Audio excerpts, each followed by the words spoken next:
Drage srednjoškolke i srednjoškolci, drage studentice i studenti.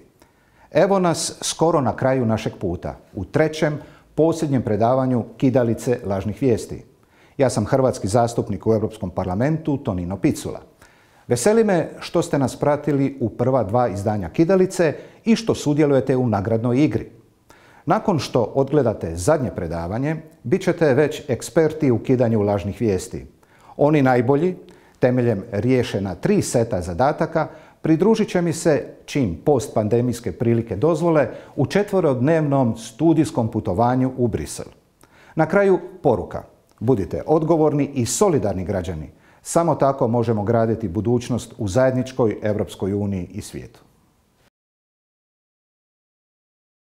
Poštovanje, dragi srednjoškolci i studenti. Dobrodošli u finalno poglavlje serijala Kidalica lažnih vijesti. Ja sam Lordan Prelog, novinar i stručnjak za medije, osnivač web stranice Muzeja lažnih vijesti. U prethodnim video predavanjima naučili smo što su lažne vijesti i kako ih prepoznati, bavili smo se novinarstvom i njegovom ulogom u društvu, a sada prelazimo na praksu. Prepoznavanje lažnih vijesti postala je, nažalost, jedna od važnijih sabir vještina. Internet je medij koji najlakše i najdalje širi lažne vijesti. Lakoćom kakvu ne dozvoljavaju tradicionalni mediji poput novina, radija ili televizije. Kao i svaku vještinu, i ovu je moguće izbrusiti, čime ćemo se zaštititi od lošeg utjecaja loše ekipe. U vještini prepoznavanja jako će nam pomoći dostupni online alati, ali jednako je tako važno prepoznati i osobne nesavršenosti koje rade protiv nas. Za početak ćemo istaknuti jednu, pomalo nezgodnu osobnu nesavršenost, kako bismo je znali prepoznati i zaobići njezin utjecaj. Želja za potvrdom, ili kako bi se to na engleskom reklo, confirmation bias, instinkt je koji je ugrađen u sve nas.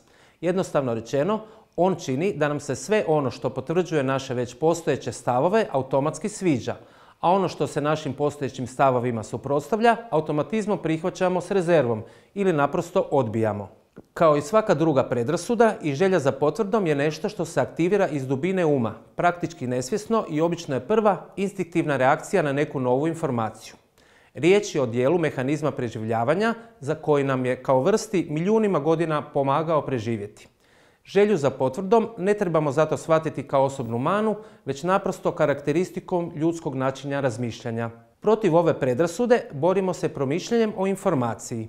Je li ona točna, ne ovisi o tome sviđa nam se ili ne. Stoga trebamo u razmišljanju odbaciti osnovne stavove prema vijesti i pokušati joj pristupiti što je više moguće neutralno, odnosno analitički.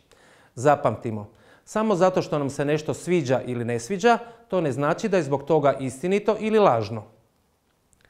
Najteže je prihvatiti informacije koje se suprotstavljaju našim već stvorenim stavovima. Matematika i statistika su većini nas nekako teške, to moramo priznati. Matematika je relativno laka u osnovnoj školi, u srednjoj postaje problematična, a na fakultetu već i ozbiljno komplicirana. Statistika još i više od matematike.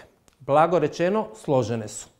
Zato je vrlo lako pogriješiti u informacijama u kojima matematika ili statistika igraju važnu ulogu. I jednako tako, kroz matematiku ili statistiku moguće je i sakriti informacije, iskriviti ih i lažno predstaviti, upravo zbog činjenice da nam taj način razmišljanja nije urođen. Dapače, mnoge stvari u matematici i statistici različite su od onoga što bismo na prvu loptu pomislili. Osobe koje manipuliraju informacijama svjesni su te činjenice i rado je koriste kako bi svoje žrtve naveli na pogrešan zaključak. A kako je teško analizirati informacije koje u sebi sadrže matematiku, žrtve se najčešće pasivno prepuste u pijanju lažne vijesti, umjesto da je provjere. Posebno su za takve vrste manipulacija dobri grafikoni i infografike, koji bi trebali na jednostavan način predočiti kompleksne informacije. Jednostavnim manipulacijama iza zavjese moguće je sakriti ili skriviti informaciju ili žrtvu usmjeriti na usvajanje potpuno pogrešnog zaključka. Nagledali smo se tijekom ovih mjeseci raznih grafova povezanih s koronavirusom. Neki od njih su bili svjesno napravljeni kako bi nas zavarali. Iako to nije jednostavna zadaća, svaki podatak koji nam je slikovno prikazan trebalo bi provjeriti s obraćanjem pozornosti na 2 stvari. Prvo, pripazimo na točnost, odnosno valja nam utvrditi je li izračun matematički ispravan, a drugo, pripazimo na metodu prema kojoj je grafikon nastao. Trebamo se potruditi provjeriti da li je izračun dobiven praćenjem ispravnog skupa podataka te obrađen na odgovarajući ispravan način. Izvore informacija možemo načelno podijeliti u dvije grupe. Imamo društvene mreže i online medije. To su razni portali, blogovi i sl.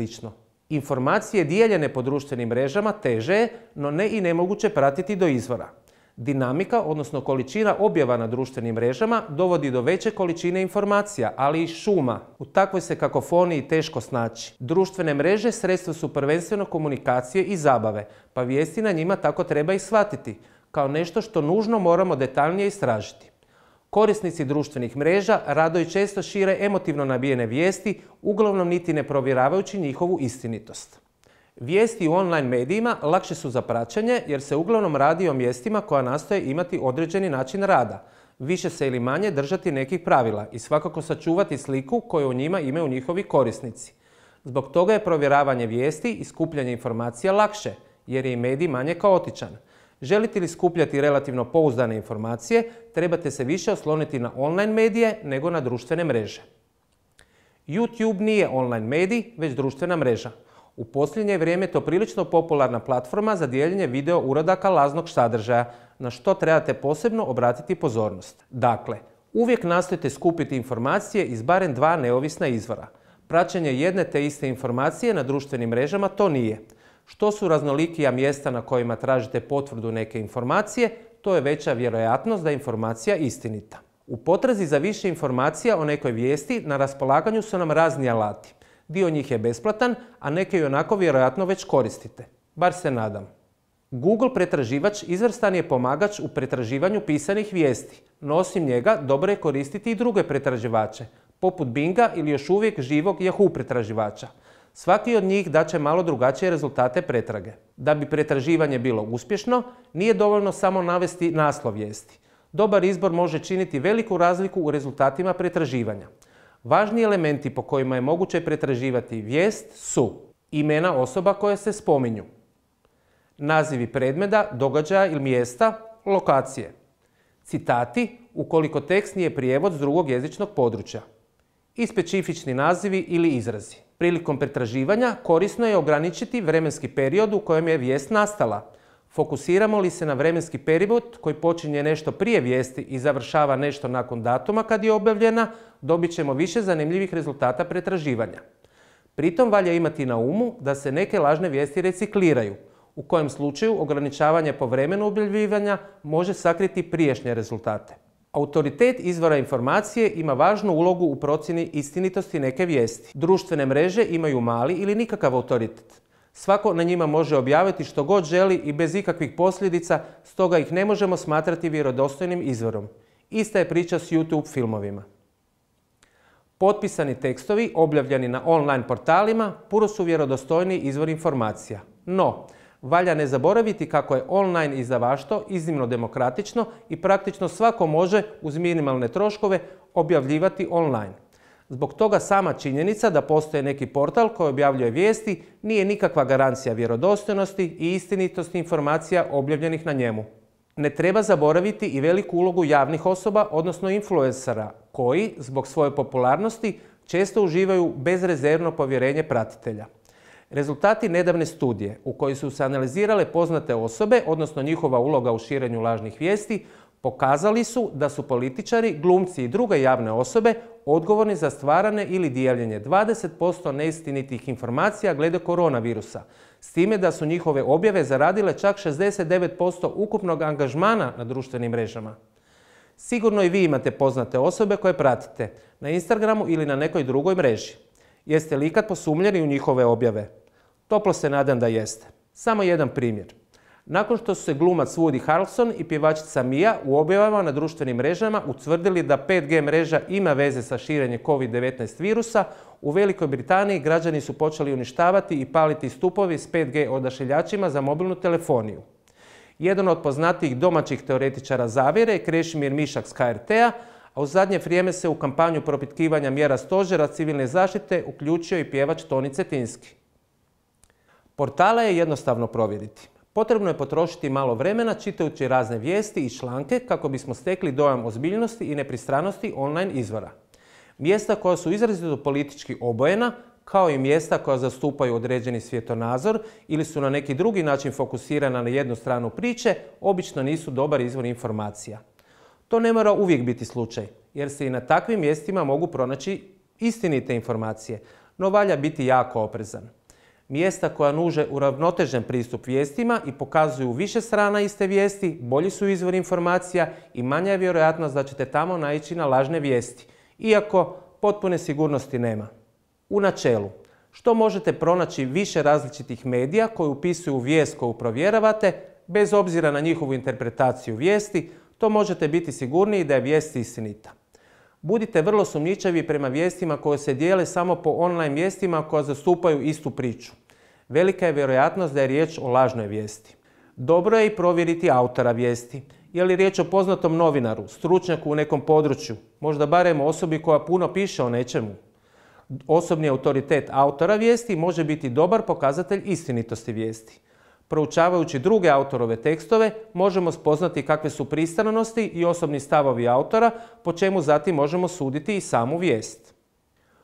Ovim koracima možete provjeriti jesu li vijesti istinite. Prvo, imam li osobnih predrasuda prema sadržaju vijesti? Ako da, trebam ih zaobići i vijesti sagledati objektivno. Drugo, je li vijest objavljena na društvenim mrežama? Ako jest, mogu li pratiti njen trag do relevantnog izvora? Treće, je li vijest objavljena u mediju koji drži do novinarske etike? Četvrto, što znamo o autoru? Kakvi su mu drugi tekstovi? Pokazuju li u njima predrasude ili jasno naginje nekoj političkoj opciji? I tako dalje. Koraka ima više. I da zaključimo. Prepoznavanje dezinformacija na internetu i u medijima nije lagan zadatak. U suprotnom, one nas ne bi mogle tako lako zavarati. Za uspješno prepoznavanje lažnih vijesti potrebno je poznavati sebe, svoje predrasude i ograničenja svojeg znanja, te znati kako provjeriti vijesti i koje alate pritom koristiti.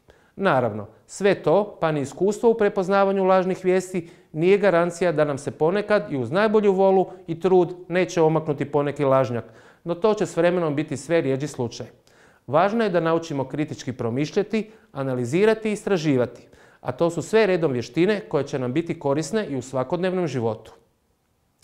Ovime završava serijal predavanja Kidalica lažnih vijesti. Hvala vam što ste bili sa mnom, nadam se da ćete sada brže i lakše prepoznati lažne vijesti. I zapamtite, čitajte dalje od naslova, izvadite sanjke kad padne snijeg, ali ne dajte se nasanjkati. Razmislite i svakako ne dijelite lažne vijesti. Veliki pozdrav!